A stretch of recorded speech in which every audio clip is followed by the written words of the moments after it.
Es bastante triste que en muchas iglesias no se está predicando ni se está recordando constantemente algunos principios doctrinales. Y es ahí donde muchos creyentes se dejan guiar por toda corriente filosófica, por toda falsa enseñanza, por cualquier persona que viene y dice algo bonito, bien coherente, ya lo agarramos y lo creemos sin saber si eso es bíblico, si eso es conforme a las Escrituras o no. El capítulo 8, el párrafo 1 específicamente que estaremos viendo el día de hoy, tiene una doctrina, un principio que la iglesia tiene que conocer y recordar frecuentemente, primero para glorificar al Señor, pero también para rechazar cualquier falsa enseñanza. Amados hermanos, el plan más glorioso de Dios Padre es el plan de redención. Y de eso estaremos hablando el día de hoy. Una vez más, el plan más glorioso de Dios Padre es el plan de redención. Y este plan está claramente escrito para la iglesia del Señor en el libro de Efesios, capítulo 1, versículo 3 al versículo número 6. Así que les invito a que abran su Biblia y leamos juntos Efesios capítulo 1, desde el versículo 3 hasta el versículo número 6. Y dice así, de la siguiente manera: bendito sea el Dios y Padre de nuestro Señor Jesucristo, que nos ha bendecido con toda bendición espiritual en los lugares celestiales en Cristo. Versículo 4. Según nos escogió en Él antes de la fundación del mundo, para que fuéramos santos y sin mancha delante de Él. En amor nos predestinó para adopción como hijos para sí mediante Jesucristo, conforme al beneplácito de su voluntad, para alabanza de la gloria de su gracia, que gratuitamente ha impartido sobre nosotros en el amado. Amada iglesia, al contemplar en estos versículos que hemos leído el plan de Dios al enviar a su Hijo para nuestra redención, los creyentes deberíamos de ser las personas más agradecidas de esta tierra. Es incongruente que los creyentes sean malagradecidos. Eso no va con nosotros. Los creyentes debemos de caracterizarnos por ser personas agradecidas. Este pasaje que hemos leído, escrito por el apóstol Pablo a la iglesia en Éfeso, revela el plan perfecto de Dios mucho antes de la creación. Antes de crear el mundo de la nada, Dios Padre ya había determinado que Cristo sería nuestro mediador. Y esta tarea de redimir a la humanidad fue encomendada únicamente, exclusivamente a Cristo.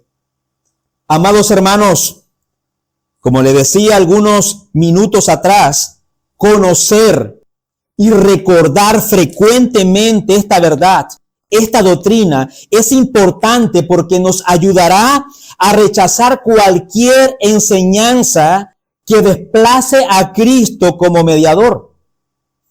Por ejemplo, como el dogma mariano, que se desarrolló mucho después de la clara enseñanza del apóstol Pablo, en donde el Concilio Católico Romano de Éfeso, en el año 431 después de Cristo, le otorgó a María el título de Theotokos, que significa Madre de Dios o portadora de Dios. Desde entonces, a lo largo de los siglos, a través de papas y concilios, María, la Madre de Jesús, ha recibido títulos que insinuaban su ascensión a mediadora, lo cual es contrario a la enseñanza bíblica que nos muestra a Cristo como nuestro único mediador entre Dios y los hombres. Amada iglesia, retengamos esta preciosa doctrina. Iglesia Bíblica Hispana en Viena, retengamos esta doctrina. Y por eso es esencial volver a las Escrituras para reafirmar el papel exclusivo de Cristo como nuestro único mediador. Nosotros, cada uno de ustedes, aquellos que han sido redimidos por la sangre del Cordero, la iglesia del Señor, somos los responsables de sostener esta doctrina. Sin embargo, no es suficiente solo creerla, sino también conocerla, es decir, estudiarla. ¿Para qué? Para poder predicarla, obedecerla y también defenderla. Esa es nuestra responsabilidad. La Confesión de Fe Bautista de Londres de 1689, junto con otros documentos históricos, lo dejan muy claro, ya que reafirma que el bautismo de los creyentes es bíblico y también el papel de Cristo como mediador. Ya el título del capítulo 8 de la Confesión de Fe lo menciona de entrada, de Cristo el mediador. Y es este el capítulo que nosotros estaremos abordando por varias semanas. Pero antes de profundizar en este capítulo 8 de la Confesión, quisiera presentarle una estructura sencilla del capítulo 8 de la Confesión. En el primer párrafo del capítulo 8 estaremos viendo el propósito preordenado de Dios. Los párrafos 2, 3, 7 y 9 se centran en la persona de Cristo, mientras que los párrafos 4, 5, 6, 8 y 10 examinan el propósito y obra de nuestro Señor Jesucristo. Antes de sumergirnos en este capítulo, es importante recordar lo que dice el último párrafo del capítulo 7. Y de manera muy general, el párrafo 3 del capítulo 7 de la Confesión nos aclara que la historia de la redención no se trata de un Dios que va ajustando sus planes según lo que ocurre en el mundo. No, hermanos. Nuestro Dios es un Dios soberano y su plan es perfecto desde el principio. Una vez más, nuestro Dios es soberano. Él tiene el control de todas las cosas y su plan es perfecto desde el principio. ¿Cómo es esto? Bueno, déjame explicártelo de esta manera. La palabra de Dios, la Biblia, es muy clara y afirma que el Dios del cielo y de la tierra, el Padre, el Hijo y el Espíritu Santo, es un Dios que hace y mantiene pactos. ¿Pero qué es un pacto? Un pacto es más que una simple promesa. Es un compromiso muy serio y también solemne. En la Biblia, un pacto incluye un juramento, lo que significa que es una promesa que se hace bajo juramento con la seguridad de que será cumplida. Lea conmigo en el libro de Deuteronomio, capítulo 4, versículo 31, y veamos lo que nos dice aquí la palabra del Señor. Pues el Señor tu Dios es Dios compasivo. A ver, leamos juntos. No te abandonará, ni te destruirá, ni olvidará el pacto que Él juró a tus padres. Una vez más, leámoslo. Pues el Señor tu Dios, los escucho, es Dios compasivo. No te abandonará, ni te destruirá, ni olvidará el pacto que Él juró a tus padres. Amados hermanos, nuestro Señor cumplirá con seguridad la promesa o el pacto que Él ha hecho. Habiendo dicho esto, quisiera agregar algo. Ahora, dentro de la tradición reformada, que es la base de nuestra fe, hay dos maneras principales de entender cómo Dios ha revelado sus pactos y su relación con nosotros los seres humanos. Nosotros como Iglesia Bautista Reformada sostenemos que Dios ha establecido tres pactos principales: el pacto de redención, el pacto de obras y el pacto de gracia. Nosotros entendemos que el pacto de redención es el pacto en el cual el Padre y el Hijo acordaron llevar a cabo la salvación. Una vez más, el pacto de redención es el pacto en el cual el Padre y el Hijo acordaron para llevar a cabo la salvación. Luego, el pacto de obra fue el pacto que Dios hizo con Adán. Y finalmente, el pacto de gracia, que es el medio por el cual Dios salva a su pueblo, y lo hace a través de ¿quién? De Jesucristo, nuestro único y suficiente Salvador, nuestro mediador. Por otro lado, algunos sostienen que ha establecido dos pactos. Hay algunos que sostenemos que hay tres pactos, hay otros que sostienen que hay dos pactos principales: el pacto de obras y el pacto de gracia. Según esta visión, el pacto de redención, que es el acuerdo, que yo les dije a ustedes, que es el acuerdo eterno entre el Padre y el Hijo para salvar a los pecadores, se considera parte del pacto de gracia, que es como Dios salva a su pueblo. Bien, amados hermanos, vamos lento para llegar a lo que deseamos para abordar el primer párrafo del capítulo 8. Habiendo dicho esto, vamos a leer y examinar el capítulo 8, párrafo primero de la confesión, el cual afirma el pacto de redención. Recuerdan que nosotros creemos que en la Biblia hay tres pactos: el pacto de redención, ¿cuál es el otro? El pacto de obras y finalmente el pacto de gracia. Una vez más, el pacto de redención, luego el pacto de obras y luego el pacto de gracia. ¿Ya? Entonces, el capítulo 8, párrafo primero, habla acerca del pacto de redención. ¿Recuerdan ustedes cuál es el pacto de redención? El acuerdo eterno entre el Padre y el Hijo de salvar a los pecadores. Entonces leamos el párrafo primero del capítulo 8 de la confesión. Y dice así: agradó a Dios en su propósito eterno escoger y ordenar al Señor Jesús, su Hijo unigénito, conforme al pacto hecho entre ambos. ¿Lo observan?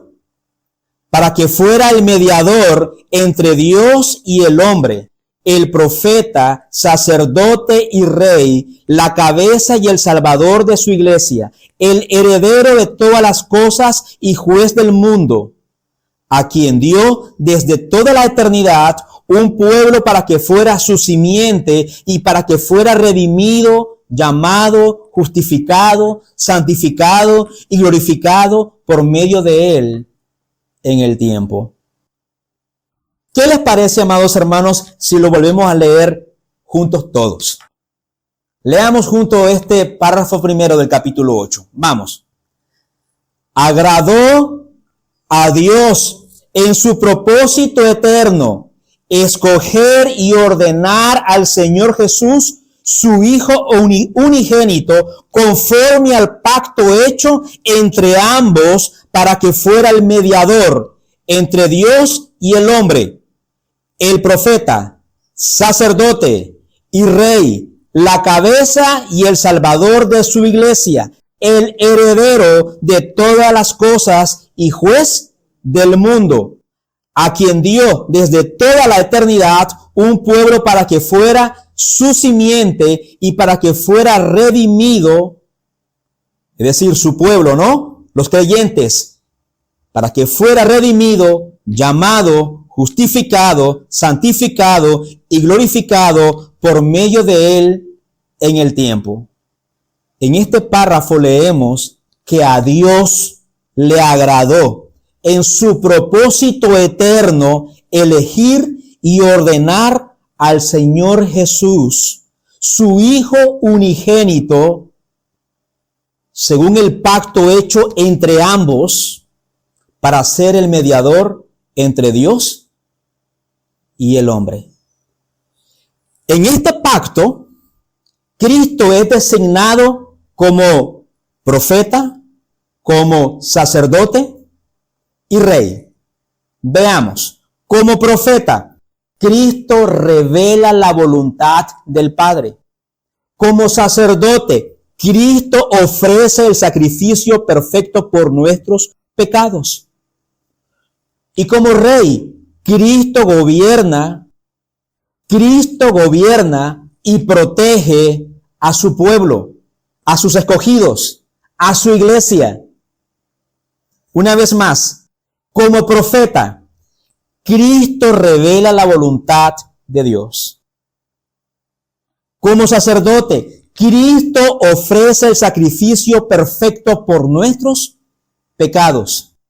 Y como rey, Cristo gobierna y protege a su pueblo, a sus hijos, a los escogidos, a su iglesia, amado hermano.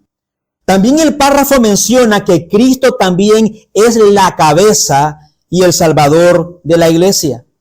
Y esto lo afirma la palabra del Señor en el libro de Efesios, capítulo 1, el versículo 22 y el versículo 23.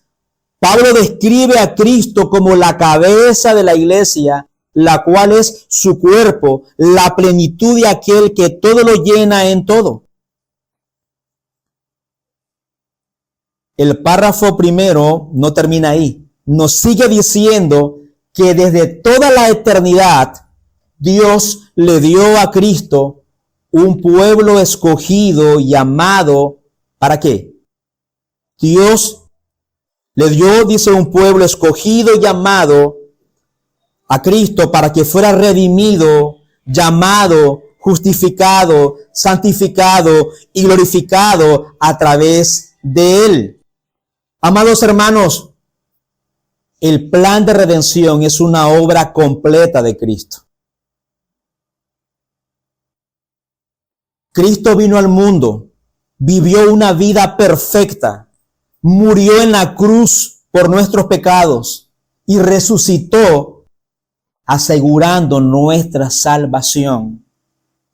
Iglesia, los apóstoles desde el principio, desde el inicio de su ministerio, la iglesia primitiva, la iglesia del primer siglo, y a través de los siglos, los creyentes han defendido esta doctrina. Incluso, muchos de estos creyentes incluso han dispuesto hasta morir por defender esta verdad. La Biblia nos dice en el libro de Hechos, capítulo 4, versículo número 12, que Pedro estaba ante el concilio y él declaró, él dijo, y en ningún otro hay salvación, porque no hay otro nombre bajo el cielo dado a los hombres en el cual podemos ser salvos. Iglesia, nosotros tenemos que retener esta doctrina. Tenemos que conocerla. Tenemos que estudiarla. Tenemos que obedecerla. Tenemos que predicarla, amados hermanos. Pero, habiendo dicho todo esto acerca del párrafo primero del capítulo 8 de la confesión, ¿qué aplicaciones podemos encontrar para nuestra vida? ¿Qué tipo de aplicaciones podemos extraer de este párrafo? Bueno, tengo 5. 1. Reconocer a Cristo como el único mediador. Iglesia, es crucial que cada creyente comprenda y acepte que solo Cristo puede mediar entre Dios y los hombres. no hay otro. Una vez más, iglesia, es importante que cada uno de nosotros comprenda y acepte que solo Cristo puede mediar entre Dios y los hombres. No hay otro ser. Pero a la vez, este entendimiento debe de influir en nuestra vida de oración y adoración. De manera que centramos nuestra vida en Cristo y rechazamos cualquier enseñanza que quiera desplazar el rol exclusivo de Cristo como nuestro mediador. Segunda aplicación, vivir en agradecimiento y en obediencia. Amados hermanos, el saber que nuestra redención fue planificada desde la eternidad debe de llenarnos de gratitud. Y a la vez, esa gratitud debe reflejarse en una vida de obediencia a los mandatos del Señor y en el servicio a los demás. Tercera aplicación que considero que podemos extraer de este párrafo: estudiar y defender las Escrituras. Como creyentes, debemos comprometernos a estudiar la Biblia, la palabra del Señor, y defender sus enseñanzas cardinales. Amados hermanos, ¿cómo estamos en ese aspecto? ¿Estamos estudiando? ¿Estamos leyendo y meditando la palabra del Señor? Iglesia, debemos de estar preparados para poder refutar doctrinas erróneas y presentar con claridad la verdad de que Cristo es nuestro único mediador. Cuarta aplicación: fomentar la unidad y la comunión en la iglesia. Si hemos reconocido a Cristo como nuestro mediador y como la cabeza de la iglesia, debemos esforzarnos por mantener unidad y comunión entre los hermanos. Y esto se logra a través de la oración corporativa. Y de paso les invito los días viernes para que vengamos y oremos juntos como iglesia. También el reunirnos para estudiar la Biblia. Ya a partir del mes de septiembre iniciamos a estudiar más a profundidad la confesión de fe capítulo por capítulo. Y también cuando nosotros como hermanos nos apoyamos en las necesidades diarias que tenemos. Y esto se logra, decía, a través de la oración corporativa, el reunirnos para estudiar la palabra de Dios, y también cuando nos apoyamos en las necesidades diarias que tenemos. Y quinta aplicación y última. Amados hermanos, esta doctrina de que Cristo es el único mediador debe ser compartida con los demás. ¿Qué quiero yo decir con esto? Esta verdad tiene que ser proclamada, tiene que ser predicada, pero también nuestro testimonio debe ser congruente con lo que predicamos, ¿verdad? Debe ser un testimonio claro y coherente, mostrando a través de nuestras palabras y acciones y conductas que solo en Cristo hay salvación y reconciliación con Dios.